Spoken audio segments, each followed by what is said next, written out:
गांधी को पता है, उन्होंने कहा है कि जी राहुल गांधी एक मॉडर्न रावण नजर आ रहा है हमें इंडिया की गवर्नमेंट के अंदर, क्योंकि देखा जाए तो वो पूरी कोशिश कर रहे हैं कि मोदी जी को रिप्लेस कर दिया जाए और जो अगली हुकूमत है वो राहुल गांधी की नजर आए वहां पर। आपको लगता है कि ये जो रावण है ये कामयाब हो जाएगा या इसकी लंका को आग लगा देंगे मोदी? देखिए, आपने जो सवाल किया मोदी जी का, एक्चुअली मैं मोदी जी से ही मशहूर हूँ। लोग मुझे मोदी जी के नाम से ही जानते हैं और लोग मुझे कहते हैं दुनिया में सबसे बड़ा फ़ैन जो है ना पाकिस्तान में आबिद अली है मोदी जी का।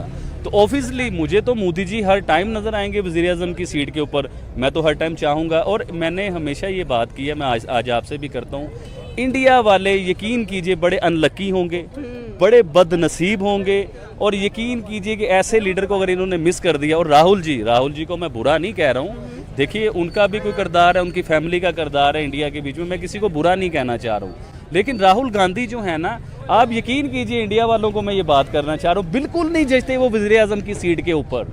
मुझे नहीं लगता कि वो, देखिए एक पर्सनैलिटी होती है वज़ीर-ए-आज़म की सीट पे जो बैठा होता है ना, जिसने दुनिया से मिलना होता है, ऐसे खड़ा होता है वो।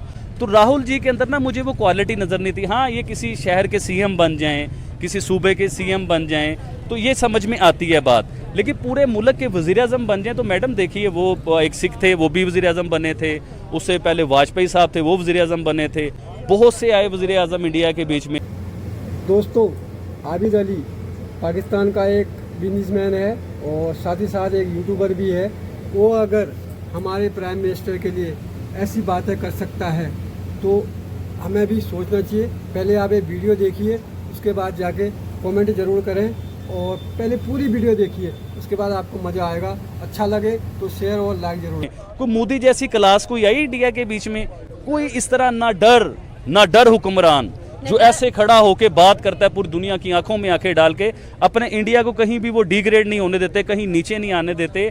तो मकसद ये है कि ऐसे लोग फिर तरक्की करते हैं। और मोदी जी को तो मैं हमेशा चाहूँगा कि अगर इंडिया और मज़ीद तरक्की करना चाहता है, इंडिया चाहता है चाइना को भी इकॉनमी में बीट करे, इंडिया चाहता है कि दुनिया के पहले नंबर पे आए, तो आप यकीन कीजिए मोदी जी जब तक जिंदा हैं इन्हें सीट पे रहने दें, आपकी तकदीर बदल देंगे। अभी देखिए ना, जो लोग इंडिया में झोपड़पट्टियों में मैडम रहते होते थे, उनके लिए घर बना दिए गए हैं। जो इंडिया की हमने गुर्बत ऐसी सुनी हुई है, आपने भी सुनी होगी कि इंडिया में हम सुनते होते थे वॉशरूम नहीं है, इंडिया में लोगों के पास खाने के लिए रोटी नहीं है, ज़मीनों पे सोते हैं, थड़ों के ऊपर लोग सोते हैं।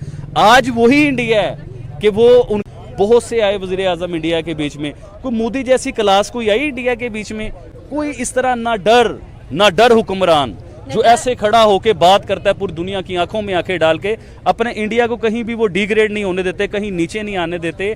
तो मकसद ये है कि ऐसे लोग फिर तरक्की करते हैं। और मोदी जी को तो मैं हमेशा चाहूँगा कि अगर इंडिया और मज़ीद तरक्की करना चाहता है, इंडिया चाहता है चाइना को भी इकॉनमी में बीट करे, इंडिया चाहता है कि दुनिया के पहले नंबर पे आए, तो आप यकीन कीजिए मोदी जी जब तक जिंदा हैं इन्हें सीट पे रहने दें, आपकी तकदीर बदल देंगे। अभी देखिए ना, जो लोग इंडिया में झोपड़पट्टियों में मैडम रहते होते थे, उनके लिए घर बना दिए गए हैं। जो इंडिया की हमने गुर्बत ऐसी सुनी हुई है, आपने भी सुनी होगी कि इंडिया में हम सुनते होते थे वॉशरूम नहीं है, इंडिया में लोगों के पास खाने के लिए रोटी नहीं है, ज़मीनों पे सोते हैं, थड़ों के ऊपर लोग सोते हैं।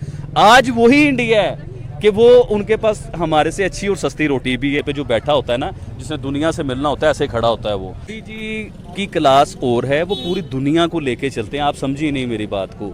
हम लोग, आधी दुनिया हमसे नाराज़ है, आधी दुनिया हमारी दोस्त है, और हमारे ज़्यादातर दोस्त वो होते हैं जिनसे हम लोग कर्जा लेते हैं।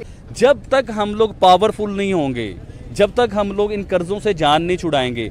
अभी मैं एक जगह पे सुन रहा था कि इंडिया ने भी किसी टाइम पे IMF से कर्जा लिया था, गोल्ड गिरवी रखा था उन्होंने। जी हाँ, अब देखिए ना कि वो तो कर्जे से बाहर भी निकल आए उन्होंने। अब देखिए कितनी बड़ी उनकी इकॉनमी है कि मैं आपको बताऊं तो आप हैरान हो जाएं कि इतनी बड़ी इकॉनमी उनकी वो लेके चल रहे हैं। किसी दौर में वो कर्जे ही थे, अब किसी दौर में हमारे जैसी कंट्री कि जब तक मोदी जी हैं तो हमारा देश आगे तरक्की करता रहेगा।